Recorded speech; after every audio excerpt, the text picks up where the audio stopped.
All right, well, hello everyone and welcome to this webinar on the use of recurrent monitoring surveys, or RMS, for real-time resilience measurements, or at least as close to real-time as we've been able to get up to this point. My name is Karen Fox, and I'm a Senior Research Advisor with TANGO International. I'll be moderating today's webinar, and we're fortunate to have with us two speakers who truly bring both depth and breadth of insight on the RMS. Tiffany Griffin, Advisor for Monitoring, Evaluation, and Strategic Analysis at the USAID Center for Resilience, and Tim Frankenberger, President of TANGO International. The USAID and TANGO have been working in partnership to develop and apply the approach in various contexts since the first RMS was launched 4 years ago in Ethiopia, with the pastoralist areas, resilience improvement, and market expansion or PRIME project. We want to thank you all for joining this conversation, and thanks to the Resilience Measurement, Evidence, and Learning Community of Practice for hosting the webinar. While we sit together here in Washington, D.C. at the offices of Mercy Corps, the lead agency for the USAID-funded PRIME project. The RNEL Community of Practice has connected us with you all around the globe. We were delighted to see we have about 100 people signed up today from all across the globe, so welcome. We also want to thank you for the questions that you submitted in advance. A number of these questions highlight key issues around the RMS, including how it's set up, how it's analyzed, how the PRIME program has used these findings for adaptive management, and questions around key challenges such as sampling, especially when we're not able to really anticipate the nature of dynamic shocks. Your questions really get to the crux of what we'll focus on during this webinar: how recurrent monitoring data can be used to capture the dynamic nature of shocks and stresses, to see how households and communities respond to these shocks over time, and how we can identify the capacities or factors that enable people to better manage under shocks and stresses, so that ultimately they face better outcomes. So Tiffany will kick off the discussion by providing an overview of strategic resilience measurement and analysis activities at the Center for Resilience. And this will provide us some context and show how the RMS fits into the broader scope of work underway at the center and in a range of USAID programs. She'll then give us an overview of the RMS and how it's being used. Tim will follow. He'll take us somewhat deeper into a specific example of the recurrent monitoring system and how it was used with the Ethiopia PRIME project during a second round, or RMS2, in 2015 and 16. Tim will also talk about some of the other applications of the RMS and how it's been adapted for other contexts, for use as a monitoring tool in Bangladesh, for example, and in Somalia, where data is collected through phone-based surveys. We'll then have time for your questions and responses from Tiffany and Tim, so please do continue to log your questions in the chat box. We'll do our best to cover these in the time that we have. And also keep in mind that the questions and comments you offer will be used to frame post-webinar follow-up discussions through the RML, COP, and other forums. And finally, I want to mention that this work is made possible by the USAID Center for Resilience through the REAL Award, or Resilience Evaluation, Analysis, and Learning Award. REAL is an initiative of Save the Children, TANGO International, Mercy Corps, and Food for the Hungry, funded by and really in collaboration with the Center for Resilience. Collectively, the REAL Award works to inform and improve resilience measurement, policy, programming, the research, the development of guidance, and knowledge sharing. You can access resources and guidance notes through the REAL website. You should see a link in the chat box for fsnnetwork.org/real. And you'll also see a link for the Resilience Measurement, Evidence, and Learning COP, where you'll find information on how to join the COP and on upcoming webinars and other events. With that, we also like to thank Grace Sheed and Abby Love, who are with us today to help deal with technical difficulties and get us moving. So with that, I'd like to go ahead and turn it over to Tiffany. Thanks.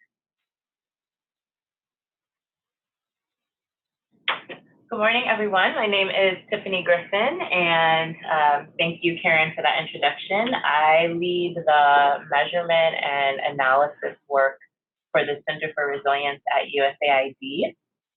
I'm just going to take a few minutes to kind of situate the RMS in context, both kind of historical context and then measurement context, and then leave really the bulk of the presentation time to Tim to kind of flesh out the example from Ethiopia PRIME. So situating the RMS, a recurrent monitoring survey, in a bit of context. It was 2012. We were faced, like many folks, with the question of A, what is resilience, which is not the topic of today's webinar, and B, how do we measure it, right? How do we know it when we see it? And we came up with kind of two buckets of responses to that second question of how we measure it. The first bucket was, in the absence of a shock, we can capture resilience capacities or those sources of resilience to act as a proxy for resilience, right? So if there's no shock in place, we can capture what we think would help households, communities, et cetera, successfully manage the shock if there was a shock in place. The second bucket was looking at this interrelationship between shock, well-being, and sources of resilience over time. So the theory was and is, if households, communities, et cetera, are resilient, they'd be able to weather the shocks and stresses that they face successfully. Well-being would be protected in the face of those shocks and stresses. And this would be because we're building, our projects are building resilience capacities. So it's kind of a mouthful, right? And we needed to pull that apart. And the way that we did that, or one way that we did that, was through the development of this recurrent monitoring survey. We assumed that over the course of our projects that there would be a shock, right? So despite the fact that there wasn't a shock maybe at baseline, over the life of a 5-year project, we thought that there would be a pretty high likelihood that these communities we were working with would face a shock. And if they did, we wanted to devise a system to capture how they were managing shock as they were managing them. So not 2 years ago, how did you manage that drought that you faced? Or 6 years ago, how did you manage that earthquake that you faced? But right now, right, in the midst of this shock, what are you doing to manage this shock or stress? That would allow us to speak to recall bias, which many people raise as a potential limitation of using traditional methodologies. But it would also, and I think more importantly, allow us to capture important resilience dynamics. So we assumed that the resources households and communities had would fluctuate over the life of a shock event, and their ability to manage would also fluctuate in probably some nonlinear ways. And so it would allow us to capture that. We also applied kind of a strategic lens, right? We knew that resilience was new at the time, at least in development. We knew that resilience as a concept was more complex than some of the other constructs we were working with. And because of that, couldn't be captured with a single indicator. And so we believed in the concept, and we knew that if resilience was going to stick, the evidence had to be really sound. And we believed that capturing dynamics as they were unfolding on the ground would be a way to generate really sound evidence. The recurrent monitoring survey uses longitudinal data, longitudinal panel data. So that's data from the same household over time, and looks at, after a shock event occurs, how households manage that shock. We also couple that with looking at differences in program intensity. So do households that receive interventions manage the shock differently than households that do not? Why do we feel like this has been a successful approach to date? Why has this been strategic for us to invest in to date? Well, first, it captures actual resilience, not just resilience capacities. And I think Tim will talk a little bit more about the distinctions between the two. We'll also get into this a little bit more, but just to foreshadow that it's pretty cost effective when you consider how pricey some of the evaluations are that we do. The cost-effective way of tapping into dynamics. It's real time, and as Karen mentioned, as real time as we've been able to get.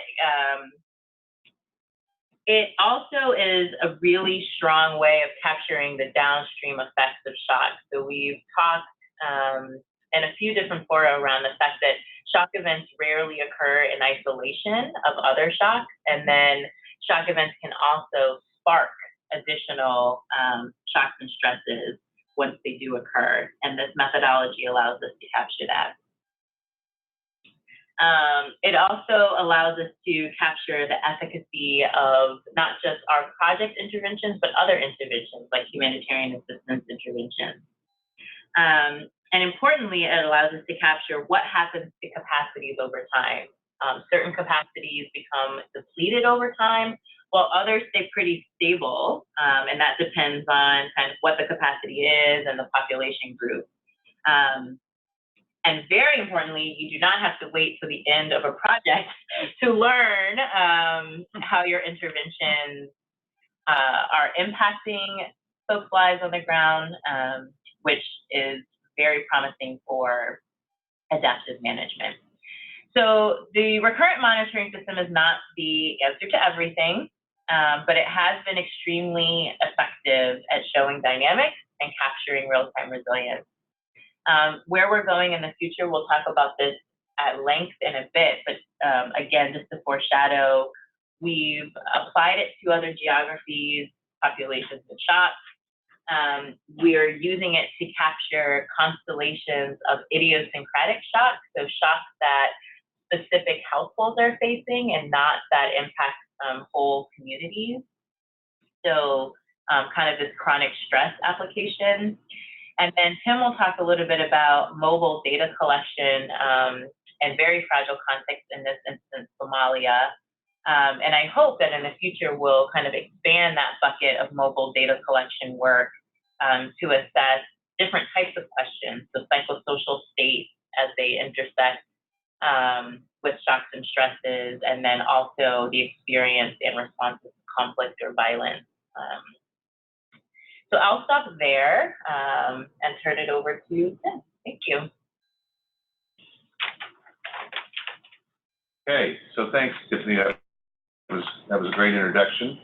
So I'm going to talk specifically about the RMS that we set up with the PRIME program in Ethiopia. What was interesting about this work was that we had some very, very strong drought shocks that were happening in the course of the 4 years that we were collecting this data. We saw significant changes going on in people's food security. We saw that they were applying both positive and negative coping strategies as they're trying to adjust to these shocks. We are also able to determine whether or not the project itself was making a difference with regards to helping people to manage these shocks. And we were able to help pinpoint what we think are some of the key characteristics or capacities that are allowing households to manage these shocks. In addition to the Ethiopia discussion, I'm also going to focus a little bit on Somalia, Bangladesh, the upcoming RMS we're setting up in Niger and Burkina Faso, and we're also setting one up actually in Zimbabwe as well. So it's starting to expand into a number of different countries. Next slide. So to give you a little background, the PRIME project baseline that we set up for this impact evaluation, the project itself started in 2012, and the main goal of this project was to essentially enable households to be able to manage shocks and stresses in a way that they were more resilient to those shocks and stresses over time. So we wanted to see if that was really true, so we set up the PRIME baseline survey that we actually were using for our impact evaluation in November, December 2013 in 2 regions. These were in the Jijiga region, which is mostly a Somali region, and the Borana region, which is mostly Borana households in those areas. These areas are characterized by being both pastoralists and agro-pastoralists, as well as some households that had completely gotten out of pastoralism altogether. 3,142 households were part of this sample. And the sample, again, was divided up into households that had low exposure to interventions and other households that had high exposure. So high intensity, low intensity is the way we were looking at it. Next slide. So we wanted to also have, in addition to the baseline and an end line, we wanted to have this recurrent monitoring system to help us collect this real-time data as the shocks were unfolding. And so we had a number of trigger indicators that we were using. We were relying on the FuseNet information that was being collected. We were relying on the Ethiopia government that was collecting a lot of information, but we were also relying on satellite imagery data that was more objective in the way that was tracking the drought as it was unfolding. So this was the African drought monitoring system that has been set up that we were looking at. We also had the project itself was collecting early warning information every 2 weeks in a number of the villages that they were working in. And so these were very specific to the communities that they were working in. So we had a lot of data that we were looking at tracking for these trigger indicators. And so it was very obvious to us that a major shock event was happening, and that basically launched the survey. So in 2014, in March, May, when the rains failed, we went in and we collected panel data on 400 households. And what I mean by panel data is that of the 3,100 households that we collected in the baseline, the 400 that we chose were also part of that 3,100. So the reason we wanted it to be panel was this way you don't have to collect all this information on every household again. You know, you've got all of this data that you collected at the baseline on their characteristics, their assets, their how many people are in their household, a whole wide range of things on their different kinds of capacities. And so we can be much more streamlined in the actual survey that we do when we do the RMS. So it's instead of an hour and a half or 2 hour survey like it is in the baseline, it was only 20 minutes, asking a few questions, some key questions around coping strategies, some key questions around food security, some key questions about changes in assets and some other things that were likely happening. And then how people, you know, were feeling as they were experiencing these shocks and stresses. So we had both quantitative data being collected from these 400 households, but we were also collecting qualitative data from a number of villages within this 400. And we wanted to get what the community was actually trying to do to actually manage these shocks. What were the community members, how were they acting together in a collective fashion to deal with these shocks? And so that gave us real insights on how the village headmen in these different clans was actually providing an informal safety net for households that were not being able to manage the thing, which gave us great insights about when things really turn dire, when the support for these informal safety nets starts to break down. That usually tells you that the food insecurity is going to go up dramatically. Next slide, please. So as I said, we had both quantitative and qualitative data. Now, one of the things that's important is you don't want to wear your people out asking them questions all the time. So we learned from the first RMS that collecting data every month is too much. And in fact, especially when you have an armed population with lots of guns, that they see you coming to ask questions again after you were just there a month ago, you know, they make it very difficult to answer the question. So we decided that in the RMS2 that it was better to collect this data every 2 months, and it was better also to alternate every round with focus groups, and then the next round we came out, we would do key informant interviews, again, so that we didn't wear out these households with all of our asking these questions. And that seemed to work pretty well. So we were able to collect focus group information from both men and women, 17 different focus groups for women, 18 for men, and we had a number of key informant interviews, 15 in Jijiga and 14 Barana. These key informant interviews are like the local political people, the administrators, community elders, different leaders, different development agents that might be working in that area that would give us some insights how they thought the drought was unfolding and how people were responding. Next slide. So one of the things, I don't know if it's fortunate from a resilience perspective or not, but it was considered one of the worst droughts in 50 years in Ethiopia that we were experiencing. And So you had 3 consecutive failed rainy seasons in a row. Much, the below normal rainfall, vegetation and soil moisture in both regions was really in bad shape. So these households were all experiencing this drought, these shocks. They had insufficient fodder for their livestock. Food prices were going up because people weren't able to produce the food, so the food had to be brought in from outside, and that increased the price. That meant the terms of trade for livestock exchange for the food was actually getting worse for people. People were all trying to sell their livestock at the same time because they were getting sick from diseases, not having enough food and water, and so when you flood the market with livestock, that forces the price down, and so people were getting more and more desperate, trying to offload their livestock, trying to be able to purchase food because they couldn't grow it themselves, and so food insecurity was getting worse. And so as a result, 28% of the households in the Varana region were actually taking their children to the therapeutic feeding centers because their malnutrition rates had gotten so bad. That's like 1/3 of the population. Now, the conditions in Chichiga weren't as bad as they were in Varana, but it worsened again because that El Nino drought in the area really was affecting the area by round 6 of the RMS. So when you see that quote there, the hunger exposed camels to disease, and they have been dying in the past 2 months. Camels usually can resist drought, but they couldn't survive because of the disease that they were exposed to. So you've seen the CNN pictures, there are all these dead animals everywhere. It was a terrible, terrible impact. Next. So one of the things, as Tiffany already mentioned, drought doesn't just occur by itself. You have all of these other shocks that kind of go along with it. And so as the drought increases, animals can't get access to pasture and water, so livestock disease goes up. People are eating all their seeds, or input supplies start to occur. We see this reduction in ag production, so prices of food go up, and the livestock prices are going down because their terms of trade have gotten worse.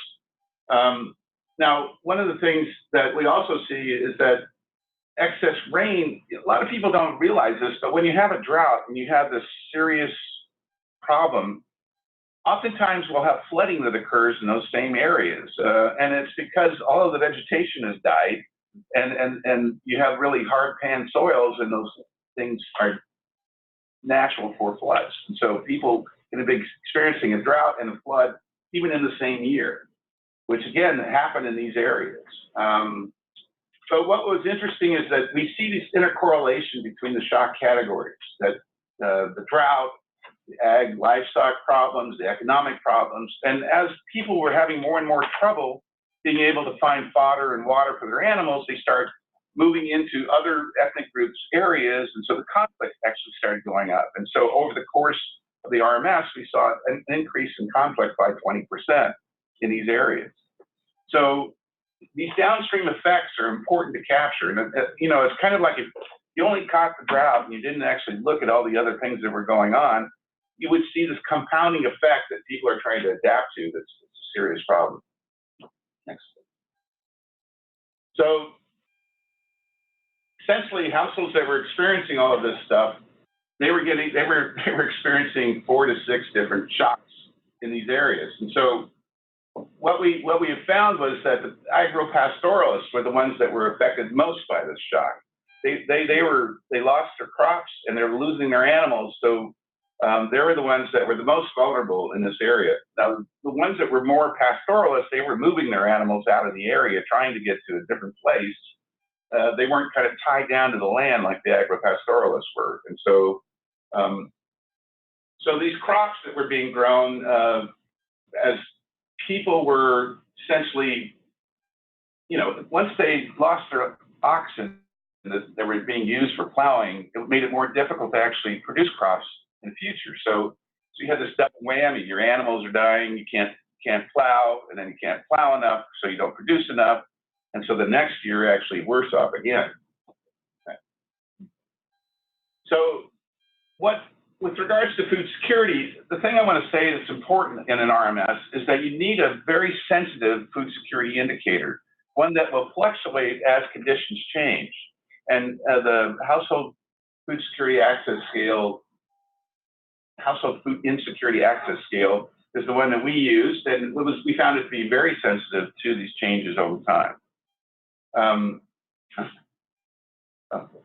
So what was interesting was looking at both Borena and Jijiga, the food security was relatively high at baseline in Borena, lower in Jijiga, but food security index was higher in Jijiga than Borena during these RMS periods. So, you know, what's important here is that even though you might show that one area was more resilient at the very beginning, it was hammered by shocks over and over again. And so the food insecurity got worse in that area that was more resilient at the beginning.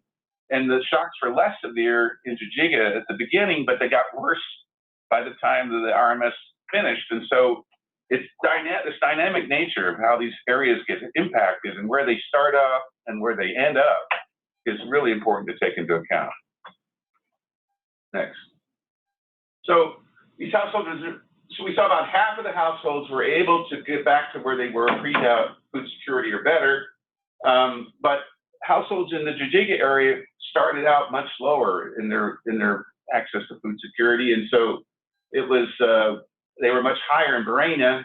But what's important here is that people do recover, but when they recover at a cost. Okay, and so when you use up all your assets to get back to where you were, your chances of being able to manage the next drought goes down dramatically. And so that's why it's important to kind of track this stuff over time. When we're really talking about resilience, you need to be looking at what's happening in terms of over time to actually know whether or not households really are resilient, because they might be resilient the first time you look, they might be resilient the second time you look, and they're not so resilient the third time you look. And so that's coming out very clearly in this data. Next, please. The other thing that was really interesting about this work is we're interested in positive deviance. And what we mean by that are these are the households that actually improve their food security over the rounds of the survey. And we were interested in why are they doing better than everybody else? Now, what's different about these households? And so what we found is that about a third of the households were positive deviants. In other words, they were able to either get better or stabilize their food security over time, even though the drought severity was getting worse. And so we wanted to take a little closer look at who these people were. And so what we found was the pastoralists had a much higher percentage of this positive deviance than the agro-pastoralists or the non-pastoralists. And so why is that the case? So one of the reasons is that the pastoralists are very mobile. They can actually get out of the situation when they need to. They can actually sell off animals to markets when they need to. They're not stuck on the land that they're at, which is very important. Mobility is extremely important in dealing with this kind of a shock. Next.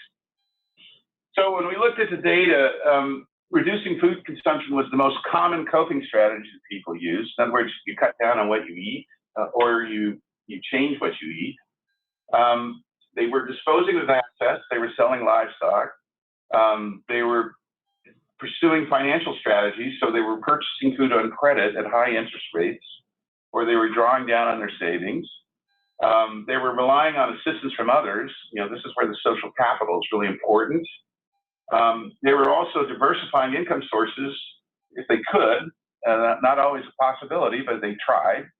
And they were also diversifying the foods that we're eating. And what was really interesting about the Borana is that when you think of diet diversity, oftentimes we often think that diet diversity gets worse as conditions get worse. But in the Borana situation, they actually ate a wider variety of things as conditions got worse. So their diet diversity actually went up. It didn't go down. So it's kind of counterintuitive. But, so you have to be careful about some of these measures, and context is really important. One of the things that people that were more adaptive, they were storing water and grain. They were migrating with their livestock, and they were relying a lot on the community leaders to mobilize resources. So where you had very strong clan leaders, the informal safety nets actually worked very well. They were able to redistribute food and cash to the poorer households, the elderly, the widows, and they were, as long as the clan leader was in place, those informal safety nets worked. Now, when the clan leader actually had to leave because his animals were dying, that's when that informal safety net broke down. And that was the turning point for a lot of these households, when you see huge malnutrition going up, you saw food insecurity getting much worse, and that was the trigger that actually made that happen. Next.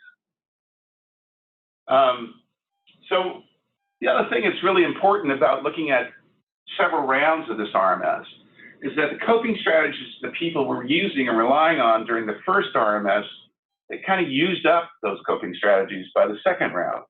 So if you were relying a lot on social capital and you know, depending on people to take care of you,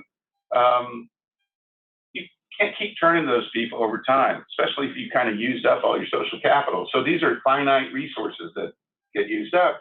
So what we saw was a much smaller range of RMS in RMS2 of the coping strategies people were using as we compared to RMS1.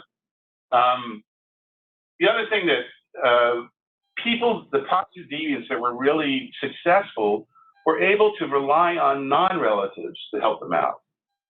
Okay, so they had strong connections to people that were non-relatives, and that really made a big difference in them being able to manage these things. So having friends is a good thing, not just relatives. The other thing that was one of the strongest coping strategies that increased was people were using up their savings, of course, and they were starting to depend on government food aid. Now, you know, we don't want to see dependency going up, but one of the things that's really important here is that the timing of the aid, the type of aid that's provided really makes a difference in enabling people to keep their assets, to recover more quickly, and you'll see this as we go on. Next slide, please. So these positive deviants, what was really interesting about those groups was they were much less likely to reduce their food consumption, nearly half as likely to consume next season's seed stock. They were more likely to receive money and food from non-relatives. So that having this, you know, diversifying who you can depend on really is important here. They were more resilient, at least in part, because they could rely on assistance from these other people, which helped them avoid consuming their seed stock and taking up kind of non-productive wage labor and relying on family members. Next, please. So what we found was that the PRIME project did have an impact on household resilience and drought. From our regressions analysis, we saw that the drought exposure reduced households' ability to recover from the drought, but the interventions reduced drought's negative effect on those households. So one pathway that the project was actually helping people manage the drought more effectively was reducing the unplanned deaths of cattle and goats by having better veterinary services, but also having an outlet for them to actually sell to the market. So what we saw was those households that were more resilient had less death of unplanned deaths of these animals. They also reduced the need to borrow from money lenders, and so those financial services that were being provided made a big difference as well. It also increased the borrowing going with friends and relatives, which had fewer negative consequences on future indebtedness. So one of the things that we saw when we did the first RMS was that the coping strategies that people were pursuing, the negative coping strategies that they were pursuing, was they were dropping their kids out of school, they were getting into huge debt with money lenders, there was more domestic violence going on in these households because people were just having trouble coping. And what we were seeing, though, where the interventions were making a difference, is that it was preventing those negative coping strategies from showing up as much. And so we saw that again in RMS2. It actually was showing that the project was reducing some of those negative coping strategies. Next, please. So this graph is important because what it shows you is that the high intensity households, those households that received more interventions from the PRIME project, were able to have maintained their food security over time. This is how we actually measure resilience. If we have stability of that well-being outcome over time in the face of those shocks and stresses, that means those households are being very resilient. Now, you rely on those resilient capacities to help you do that, but the point is that it has to be indexed to some well-being outcome indicator. And so what we show here is that food insecurity is going down or getting worse for the low-intensity households, those households that were less exposed to prime interventions, and it was stabilizing or even going up for those households that had higher intensity interventions. So that is a good illustration that this prime project actually does make a difference in building resilience. Next, please. What we also found was the positive deviants were more likely to be in the high intensity households. So again, that makes sense. You hope that's the case. That if you're working with these households, then they're more likely to be able to maintain their food security over time. Next. Now, we were really, AID is really interested in one of the reasons why resilience became so popular in AID is that it was trying to look for ways to reduce the need for humanitarian assistance. After these major shocks in West Africa and East Africa, billions of dollars have been spent on responding to these emergencies. And what we were hoping for was all of these investments in resilience would cut down on that need for all of that emergency assistance. Now, doesn't mean that we can get completely away from it. What it means is we can be smarter how we use it. And so food aid did help households recover from the drought, even when we take selection bias into account, because you're targeting the most vulnerable households anyway, but it made a difference in enabling people to recover. The cash for work and the food for work, there's very robust evidence that reduced the negative impact on household food security in both regions. So the timing of these things is really critical. Next slide, please. So here, again, through our regressions, we can see that households that were receiving food and cash for work experienced an increase in food security despite the increase in shock exposure. Again, that's important to know that if you have timely, effective distribution of these resources, it can make a difference in allowing people to manage those droughts. Next. So we did find that the timing of the assistance does make a difference. So those areas that received food assistance or cash assistance earlier meant that the decline in the food security and shock exposure wasn't as bad. And what's important here is that if it comes timely early enough, it doesn't have to be extended for as long as you normally would have to. So timing is everything, because what happens is if it comes in late, people have already used up all their assets, they've turned to these negative coping strategies. It's real hard for them to recover. So the need for food assistance and cash assistance is longer. But if it comes in early, in a timely fashion, it can make a huge difference in enabling people to recover more quickly. So that's quote, when drought comes, every household is affected and the livestock dies, though the government is trying to provide support with animal feed and grass. The support saved the cattle last year.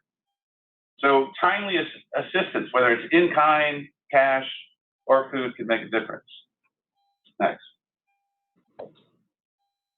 Now, the other thing we were interested in was the role of these resilience capacities and which ones really made a difference to enable people to manage this. And we found that absorptive capacity, this is an index that's created with a number of different capacities together. And if you're more interested in that, you can see it in the report.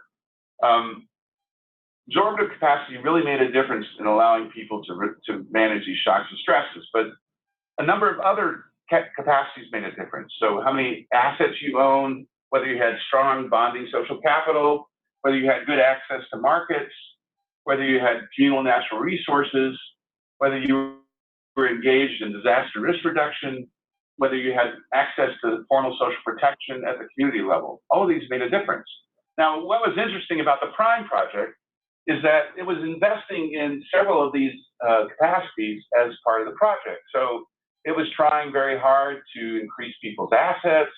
It was trying very hard to increase people's access to markets.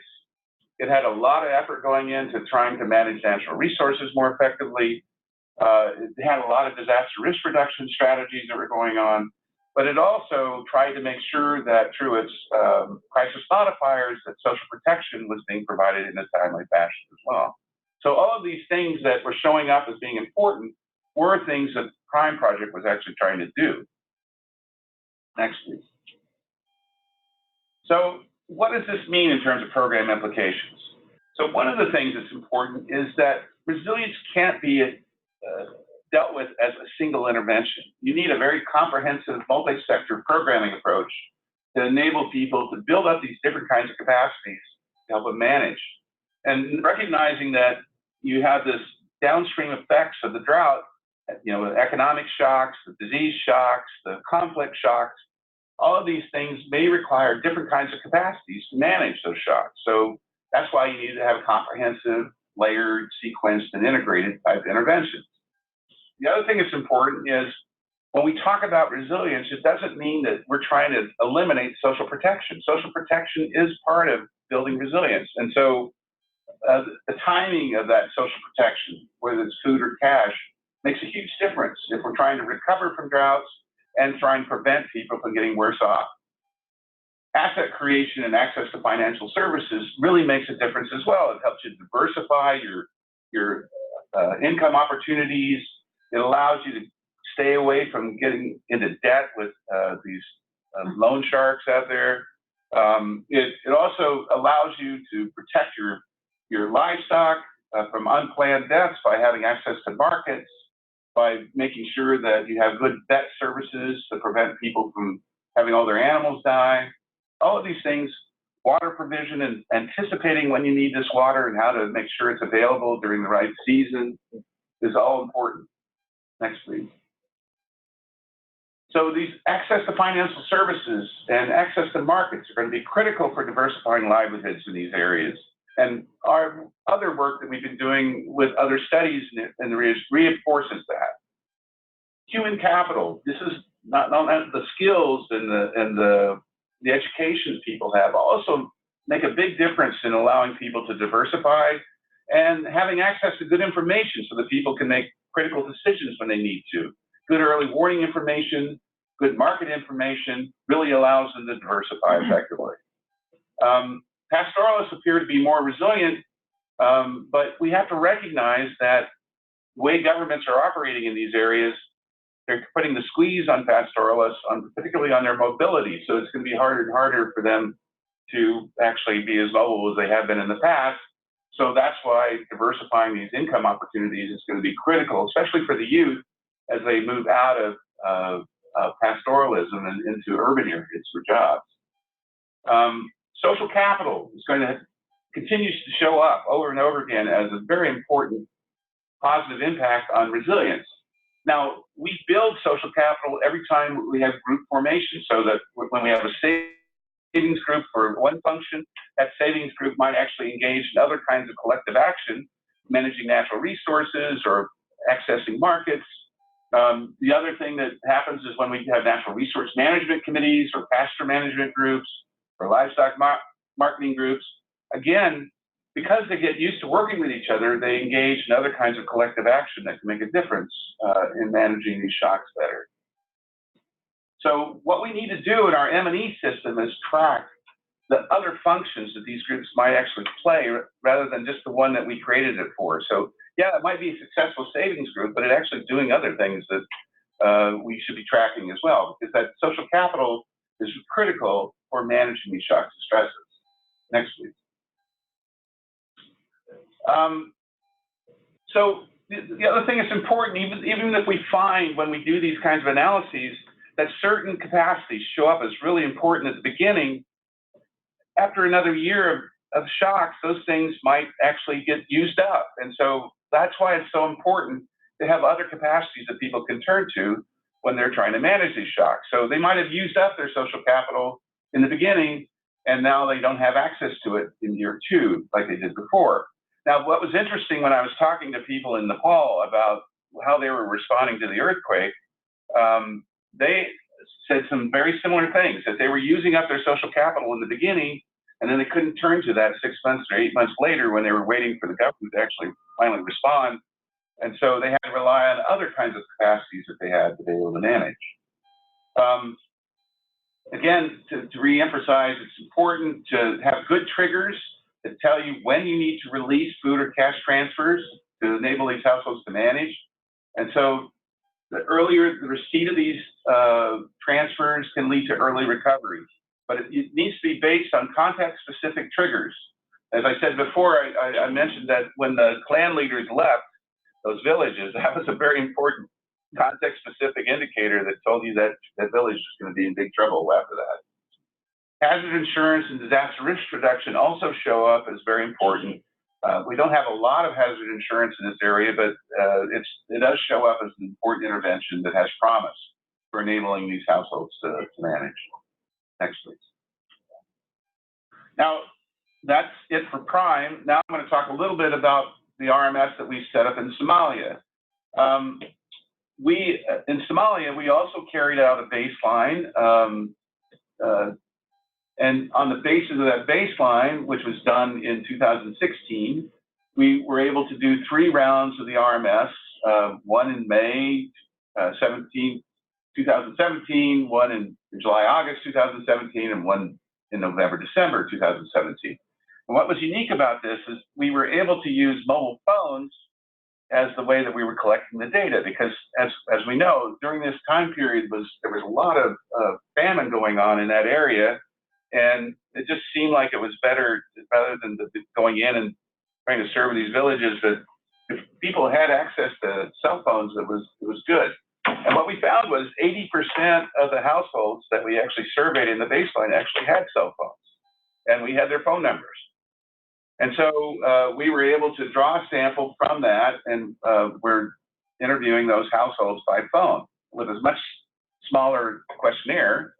Now, one of the things that was happening is, as things got worse in these areas, cell phone coverage in one area wasn't the same as if people moved to a different region. So we lost some people because they had to move, and so there was a lot of attrition associated with this. But we still had plenty of people left after the 3rd round to actually find some very interesting findings on the basis of this. So we're very encouraged. I know that Mercy Corps has been using a lot more cell phone technology for doing their surveys, and I think there's real promise in this for the RMS.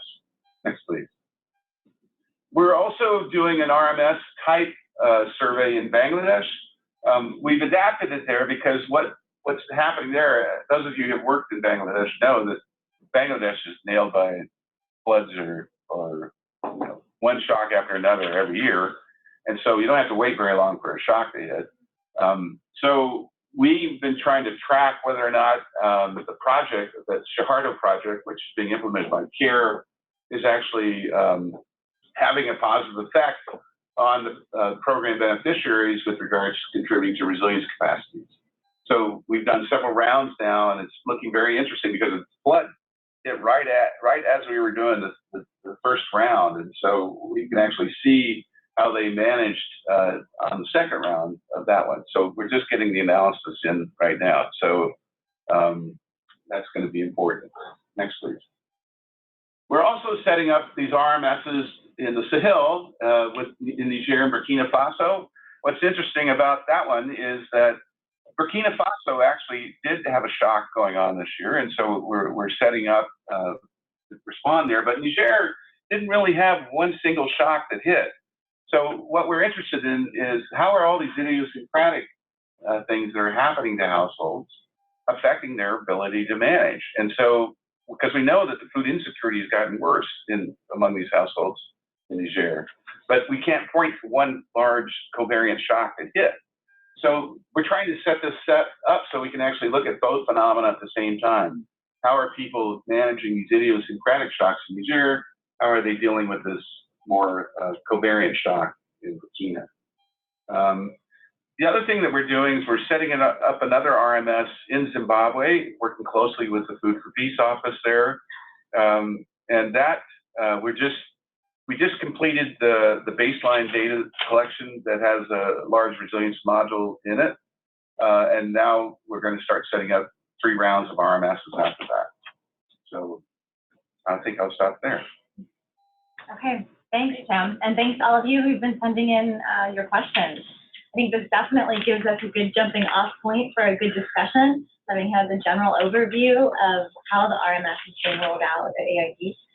And then this very specific example, after 2 rounds of the RMS in Ethiopia, we have sort of 4 clusters of questions. One cluster focuses more on the nuts and bolts of the RMS, how it's set up, how it's analyzed, and then the second on some questions around the findings you presented, Tim. We also have some questions about how the findings are being applied within the project. Is it actually having an impact on how the program is modifying design, changing activities? And then we have some more general questions about resilience and how it's being scaled up at AID. So with that, we'll try to touch on a few questions from each of those categories. So we'll be starting with the RMS findings itself. A couple of key things that came out, specifically interest around the positive deviance, and questions around your comment that positive deviant households tend to rely more on networks outside of their family. So the question is, are these networks within Ethiopia, or are they coming from remittances abroad? Are you able to get more specific on what kind of support is being received and where it's coming from? I think it's both, but it's particularly within Ethiopia, relying on friends that live in the urban areas for support. That's where a lot of it comes from. But those, some of those households do have connections to people in Minnesota and other places where Somalis have congregated. So I think when we think about these networks, it's important to think broadly, not just what's available, but also what's available to them outside of Ethiopia as well. And I think that they rely on both. And what's also interesting about this, and I think that what's going to happen is you'll see that in the beginning they'll rely more locally, and then over time, as things seem to get worse, they'll rely more on the people outside. And so you pull these triggers at different times, Nancy. Yeah, questions. I mean, sometimes the activities themselves build bridging capital. That's right. And did you get a sense that might have also been a factor? Well, I think that one of the things that the Prime Project was trying to do, you have a lot of young people that are moving out of pastoralism in this area. And so the Prime Project was trying to strengthen the abilities and training these youth for being able to land jobs in urban areas. And it's quite likely that that had some positive effect on building remittances going back into these communities. Now, what would be interesting is to do some tracer studies on that and actually see how that really worked. And just to mention, we've had a couple of guests join us during the webinar, including Nancy Moss of Tulane University, who also does. Who let her in here? There was that security desk.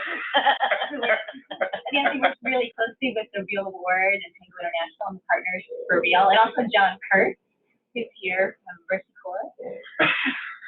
So just put you on the spot. And just another question we have specific to the findings from the RMS too. And you mentioned that assets tended to be sold off prior to the drawdown of savings. And that seems to be counterintuitive. So any explanation for that? Are you seeing that in other places? Well, okay, so one of the things that you want to do is you want to sell, these are people that have a lot of livestock. So you want to sell some livestock as a buffer when you're trying to deal with these shocks and stresses. That's just normal part of marketing strategies when things get worse.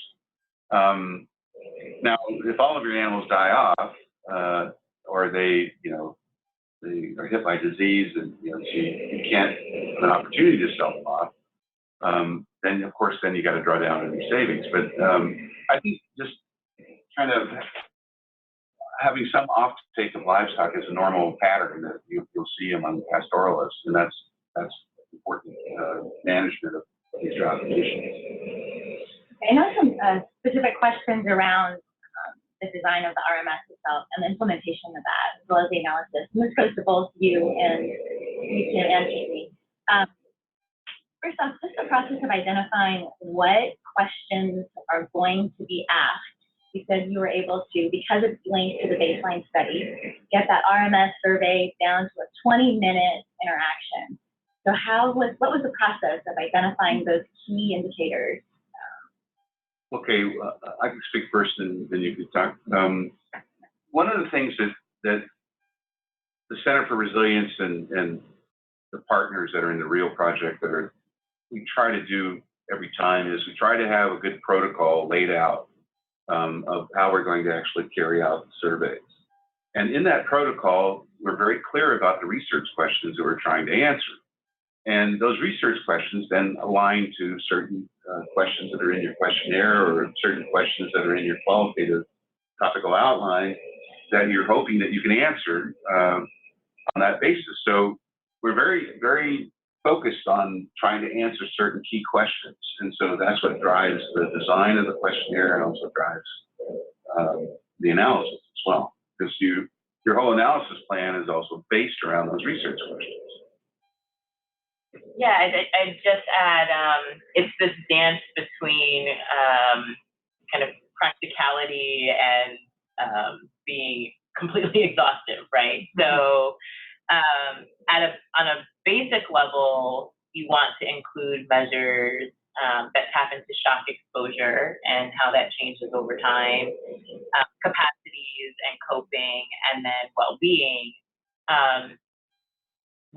And of course, because we're trying to have a shorter survey, it's not going to be completely exhaustive. So it aligns with the research questions, as Tim mentioned, and then there's some just dance back and forth conversations with various stakeholders, with the partners, mission staff, Washington staff, to say, okay, if we include this, we can't include that, and so on and so forth. Yeah. The other thing I'd say is that you also want to include indicators that are sensitive to change within the time periods that you're measuring. So you're not going to include something like consumption expenditures that you expect to change every 3 to 5 years because we're surveying households every other month, right? So you'd want to include something a little more sensitive, like assets, for example. The other thing with respect to the resilience capacities is that for folks who are more familiar with the measurement framework, you know that the list of resilience capacities can be short and can be not so short, right? And so relying on those larger population-based surveys, either at baseline or in like the RISE design at midterm, is really important, but there may be capacities that you actually do want to look at over time within the RMS framework. And then that's an empirical question, right? Like I want to know how social capital changes over time, or I want to know at what point assets for most of the sample deplete completely, or you know, things like that. So you would actually include them. So they're driven by your research questions. They're just driven by the types of measures that you would expect to change over the life of an RMS, and then they're driven by the fact that you don't want your survey going over 20 minutes.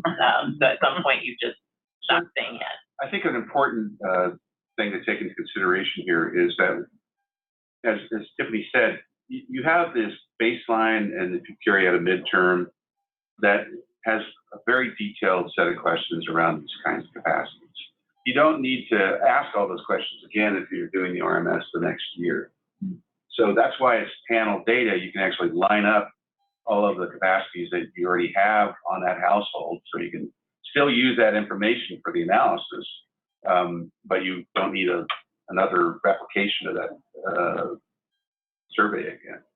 Now, if it's too far, in other words, if the baseline is too far out from when they do the next round, that's when we had to add more questions in the second round of the RMS to get at some of those capacities because it was too far away from the first round, from the first baseline. And we've had to do that on other, like on other surveys, like in the Somali one, the first round of the Somali one had to be more fuller baseline, but then the shorter on the rounds after that. So I think it's very important to make sure that you don't have too much time in between when you have all of those capacities being measured and when you're doing a shorter version of the survey. Otherwise, those things all change so much in a couple of years that you have to do it again. And you both just touched on a lot of issues that have been raised, like very, very specific questions. For example, of those 400 households, going back to the issue of survey fatigue, how many did you lose?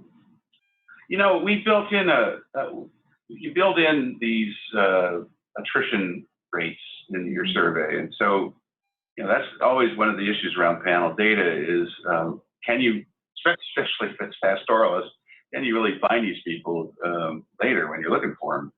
And the thing that we found is that we had put in a 15% attrition rate in there, and it actually was about right. It was exactly what we needed in terms of being able to have a big enough sample still to find most of the people that we needed for the analysis.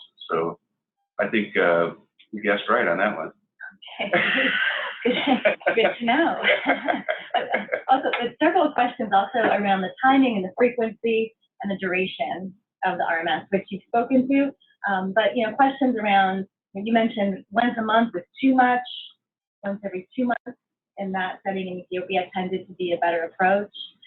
What are you finding or what are you recommending for other locations? Is twice a year sufficient? I think one of the things that always drives this is the amount of money you have. Which is another question. So ideally, from my perspective, 6 rounds every 2 months is perfect. And the reason for that is you want to know what decisions that are made in one season, how they impact decisions that are made in the other seasons.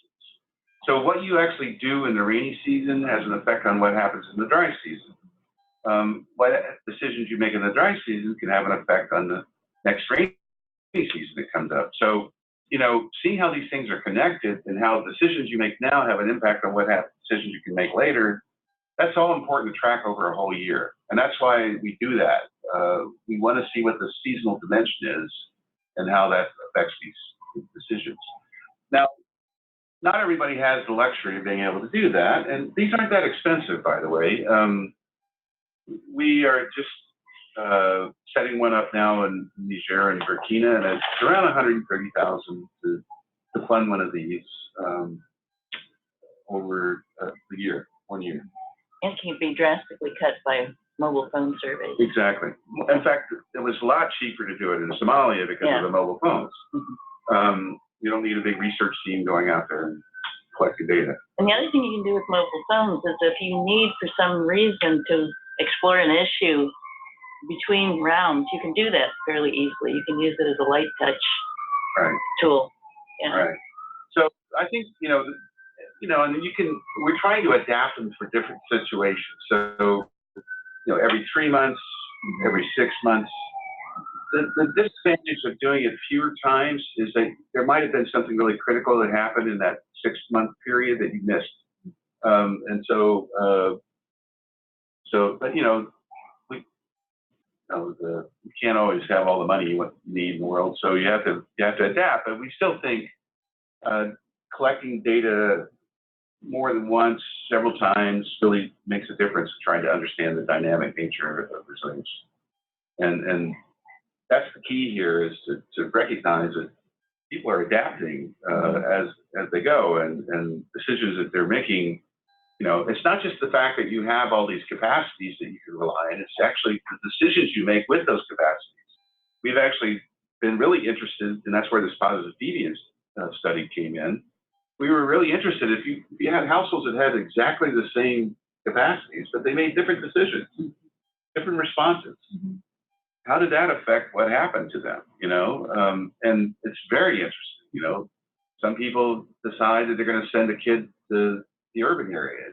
The other one decides to keep the kid there and it's going to take care of the animals. Some decide to kind of use their savings first. Others decide to sell out their livestock first. You know, so what they actually do makes it really interesting. That's why we think it's not just capturing these capacities, but actually how people respond makes a big difference. And another question that's come up is, it's related somewhat to timing and duration and the analysis. How do you know, or how do you know that you've been asking questions at the right intervals long enough to know that you're getting a sense of actual resilient capacities and resilient outcomes, not just coping strategies? You want to take a shot? Sure. So I guess I would respond to that in a couple different ways. One thing that we wanted to distinguish between is capturing positive development outcomes and resilience, right? So your project could have a positive effect and still leave households in a position where they're vulnerable to shocks and stresses. Those two things could move together. Which is a great example that we got. They could, sorry, so conversation in the room. They could move together, but they don't necessarily always move together. And so one intention of using this approach was to say, in the face of a shock, can we capture how households respond to the shock and then what recovery trajectories look like over time? Now, this year-long kind of sweet spot that we've landed on, I would argue is more than just short-term coping. The coping dichotomy, the reason I'm having challenges with that is because I don't know what line you draw between like coping and resilience. So I don't necessarily see those as like two ends of a spectrum. But ideally, we would look at these households longer than 1 year, right? And we do in some of these designs. So Prime is a really great example where within the RMS design, we look at very proximal, immediate coping. So 1 month, 2 months, 3 months, 4 months after a shock. We look at medium-term coping, so a year after the shock. And then we have an inline where we have the ability to look at these same households 3-4 years after a shock event occurs to see how those strategies that they've employed in the immediate term and medium term affect long-term outcomes. Long-term, in this case, being defined as 3 to 5 years after a shock. Right. Would it be great to go in 10 years later to do kind of a post-project evaluation? Absolutely. Do there tend to be resources for that? No. Is that on the donor community to create mechanisms that speak to, post-project patterns and dynamics? Absolutely. And hopefully we, will find ourselves in a situation where resources can be used in that way. I know Ethiopia, some folks in Ethiopia have been talking about kind of that design. So I don't want to say too much just in case it doesn't happen. But so I think long is relative, coping is relative, but the design of the RMS was employed in a way where we wanted to be mindful of kind of short-term, medium-term, and then 3 to 5 years after intervention, kind of how households are managing. Yeah, I think it's really important, and in one of the papers that I think I don't know what it was a paper that Chris Benet, myself, and Suzanne Nelson wrote. It's an IDS publication where we looked at the M&E associated with resilience, and we lay out very clearly, why it's important to have the capacity measures, why it's important to have the response measures, why it's important to have these well-being measures, and it gets at some of the things that Tiffany was just talking about. That those responses are what we're really trying to track through the RMS. We get the capacity stuff in the baseline, maybe a midline and the end line, but we're really interested in tracking the responses in the RMS. And then we're still very interested in the well-being outcomes as people are trying to be successful in managing these shocks and stresses. And we're trying to figure out, okay, was that a good response? Was that a negative response that still enable them to meet their well-being, you know, but it's at a high cost, you know. So, and I think all of that's important for understanding this resilient dynamic. And so it's not we've never been looking for the magic bullet, the single indicator that you track. It's always been a combination of things that are important to track to really understand what's going on. If you could speak just briefly to the issue of analysis, because I want to make sure we have about 10 minutes left. I want to make sure we get to questions around project adaptation, adaptive management, as well as some of these larger issues. But in terms of the analysis, the questions, you could just briefly speak to what's involved in the analysis, who does the analysis.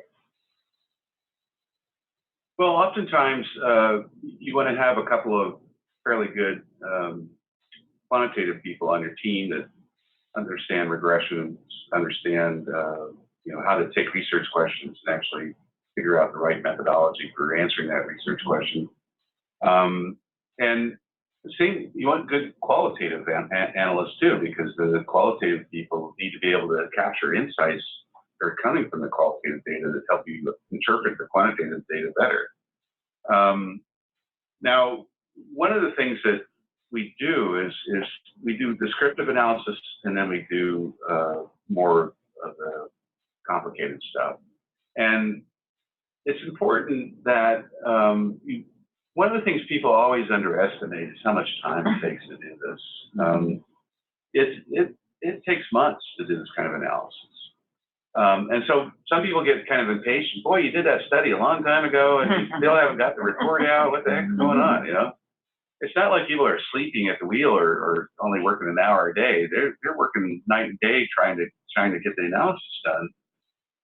And one of the things that we've actually come up with working with the Center of Resilience is you don't have to wait till you're done with everything before you put out the data. We're starting to do some analyses and then releasing that so that people can use it for making decisions sooner. Tiffany's been really good about trying to make sure that we're giving that information to decision makers as soon as we can, so they can start building that into the designs, they can start building that into adaptive management with regards to the projects. If we see that some trend or some connection is really important, they need to know that as soon as possible. So even before we were done with the first prime analysis, we had a phone call with their senior management in Ethiopia, and we were saying, these are the things that seem to be coming out and you need you guys to take a closer look at. And they were taking that feedback and then trying to use it right away in the project. And it seems like that process of analysis is also, that iterative process has also led to refining those questions and then coming back in and doing those deeper dives into the specific questions that are coming out of conversations around the preliminary data findings. You want to talk a little bit about deep dive? Yeah, and I also want to talk a little bit about just the analysis question. So Tim mentioned regression analysis. So just, you know, in like super layman's terms, kind of the relationship between a lot of predictor variables that you think are having an effect on your development outcome. So if our development outcome is food security, and we know that food security varies across time in response to this shock, we want to know why that's varying over time, how it's varying over time, and for whom. And we use regression analysis to answer that fundamental question. We're also testing the relationship between the resilience capacity, so those things on the ground that we're doing every day through our project and that we're building, are those things having a quote unquote protective effect? And we use regression analysis to test that. Once we figure out, okay, yeah, adaptive capacity matters, or absorptive capacity matters, the next logical question is like, how and what part of it, right? Once you create this index that's full of all of these different components, that doesn't tell you a whole lot in terms of kind of operationally, what should we be doing more of, what should we be doing less of, or what's really driving this effect. And so we pull apart those resilience capacity indices to really hone in on what components or what aspects of those indices are really driving the protective effect. So I don't know if that helps shed a little more light. In terms of the deep dive, you know, anyone who's done research knows that answering one question just leads to lots more questions. And anyone in development knows that oftentimes those questions kind of just stay unanswered, right? Like, we answered your one question and then it's on to the next. And so we wanted to create and socialize kind of a different culture around these analyses, particularly because resilience was kind of new and also complex. We knew that more questions would emerge, and so worked with TANGO and others to create space to investigate questions that arose from initial analyses. A lot of positive deviant analysis has come out of that work, and then also delving into some of the economic dynamics, economic well-being dynamics have come out of that work. So we're left with this wealth of data, only a subset of which actually answers the initial questions. So we've tried to create some space to answer emergent questions and to answer questions that kind of are generated from the first pass of analyses. And tying back into the programs and projects and how they're using that data, can we speak just briefly to how Prime might have used that data that was released, preliminary findings, and then coming back into those deep dives, helping to frame the questions, and then tweak programming. And John Kurtz, since you're in the race, for this one. Thank you. Thank you. Tim spoke to a little bit about some of the mechanisms of trying to reach out just individually almost to say, hey, here's something really interesting. What does it mean? I think that's probably been some of the most useful ways of getting findings back to decision makers on that side. I think if we're honest, we probably didn't set this study up both in terms of content and timing to be as geared towards adaptive management as maybe the Somalia and the Bangladesh were. So I think it's a lesson there in terms of the packaging and communications. I don't know if you're talking about dashboards or things of, ways of getting program managers to see things a little bit sooner in a more digestible ways. That said, I know that some of the findings that have been particularly interesting and kind of challenging. So it's one thing to have positive findings, great, the program is doing well and it's building these capacities that are important. But I think it's when we bring to life something that maybe is unusual or we're not doing as well as we could. For example, some of the findings around social capital, which we all know are difficult to program around. That's something that the team has been thinking hard about, amongst others. I'll leave it there for now. It's feeding into the designs for future AID projects. Yeah, I mean, program staff within missions are definitely using the findings as one set of input into thinking about future generations of resilience programming. They're also thinking about kind of these trans-sectoral findings, right? So things that like assets, okay, yeah, like our field is dominated by economists. We know how to foster asset creation and asset management, social capital, aspirations, confidence, women's empowerment, where it's no one person's job, it's all of our jobs.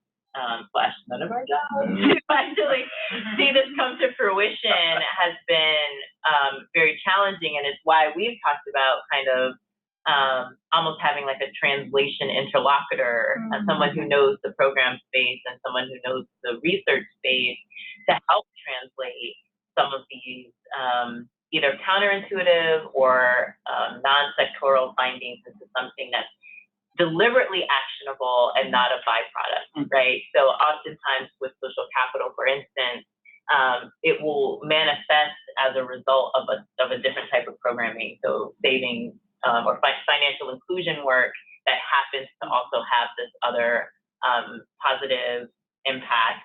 How can we be more deliberate about actually cultivating this source of resilience that we know time and time again keeps showing up as beneficial? That'd be the next webinar. Sounds good. We also have some questions coming in about how this resilience analysis that you've described also links up with questions around gender segregation, with education outcomes, with governance, and then a specific reference to the Shahardo analysis, particularly around women's empowerment and governance. So I'll let Tim speak to Shahardo, I'll speak a little bit to gender kind of generically, and then also education. So the work that we've talked about today, and much of the work that we talk about with respect to the RMS, is looking at strengthening resilience in the context of food security outcomes.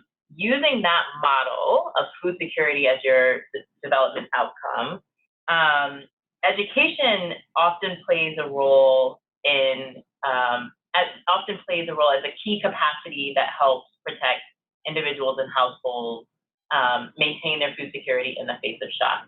The education is either formal education and or kind of functional literacy, functional numeracy, and training. So we've seen it emerge multiple times as a key capacity with respect to protecting food security outcomes. And one could also change that model and look at education as a key outcome that you want to see protected in the face of shocks and stresses. So I know we've had some conversations, for example, with our colleagues in Ethiopia who are interested in looking at education as your outcome, right? There are shocks to the educational system. And when those shocks occur, kids are immediately pulled out of school. The school itself, the infrastructure suffers. And so they are interested in strengthening resilience in the context of educational outcomes. And that the fundamental measurement principles do not change. You measure shocks, you measure capacities, and you look at the stability of well-being over time. But those capacities will likely be slightly different, given that the outcome is different. So we often say resilience, the measurement framework is outcome agnostic. It's just a matter of kind of building a cadre of people who want to apply it to different outcomes like education and health. With respect to gender, there's a really great concept note on the REAL website, plug. Gender factors in a couple of different ways, and I'll talk about it really quickly. One, in terms of shock exposure and severity. So men and women, and also female and male-headed households experience shocks. The shocks that they experience can be different, and how the same shock is experienced can be different. There are also different capacities to bring to bear and to manage those shocks and stresses. We've done some work looking at intra-household dynamics, intra-household decision-making. I will say that some dimensions of gender will require an individual level data collection and analysis, and people have different levels of tolerance for that, but I would make a plug for investing in resources to do so. I think it's an important question. Thank you. Just briefly, we're at time, but we have a lot of interest. The Shahardo is an interesting case because when that data was originally collected as an impact evaluation for the Title II project, it wasn't designed as a resilience baseline inline survey. But what we've been advocating all along is that you can go back and look at existing impact evaluation data, reanalyze it with the resilience lens, and then you can find out all kinds of interesting things with regards to that project. And that's what we did with the Shahardo project. We went back and we looked at it, and we wanted to see, did governance and women's empowerment really make a difference in enabling households to manage floods more effectively? And it turned out those transformative capacities were really important. And so we believe that was an important finding, and we recognize now that we need better measures of empowerment when we do these studies, and we need better measures of governance. And I think as part of the suite of indicators that we're trying to promote, we've got more of those now being brought in. So but I encourage people that have got other impact evaluations that maybe didn't have a resilience label to them when they originally collected that, to go back and use a resilience lens, and because you'll find that 60 or 70% of the indicators that are used to capture these capacity changes are already in your questionnaire.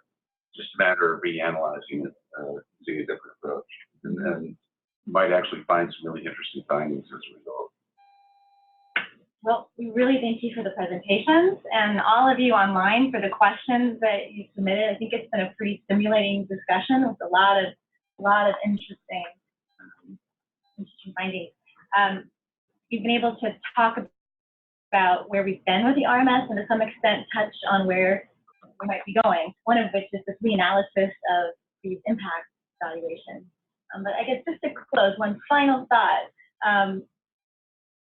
Where do you see the RMS going over the next 4 to 5 years? You mentioned that it's being played out and described situations and settings where it's been played out in different geographies, different populations, under different shocks and stresses. So do you see this as a tool that, because of the utility, because of the cost effectiveness and the way that it can be adapted to different data collection methodologies, do you see it growing? Potentially. Yes, I think the value of longitudinal data is pretty strong, and we've been able to do it in a way that speaks to a lot of the limitations that folks tend to bring up when you start talking about panel data. You know, we're working in increasingly complex and increasingly fragile and changing environments, and it's a tool that lends itself to change and capturing change itself and how change is impacting our outcomes. So for those reasons, yes, I do see it playing out more. Where I hope it goes, so I won't say where it is going, where I hope it goes is that we'll structure it in ways to get information back to program staff and implementing partners in digestible forms and more quickly. And I'm also hoping, not just in the context of like actual telephone surveys, but that we can use things like SMS and texting to get really quick information. Maybe it's on market condition changes. Maybe it's on, you know, the experience of conflict and we can't go out and ask people, things like that. Maybe it's used to beef up our governance measures where someone can anonymously text something back as opposed to have to sit in a focus group and say, I don't trust my leaders, right? So I think that there are some really creative uses for really tough questions that aren't going away. And so for that reason, I do hope it's used, it's employed more and in conjunction with other methodologies. Well, thanks. And with that, I think we can all look forward to the next webinar to get into these questions even deeper. So thank you, and thanks to the community of practice for hosting the event. We do look forward to following up with you through the RNEL community of practice or, again, other channels. So thank you. Bye.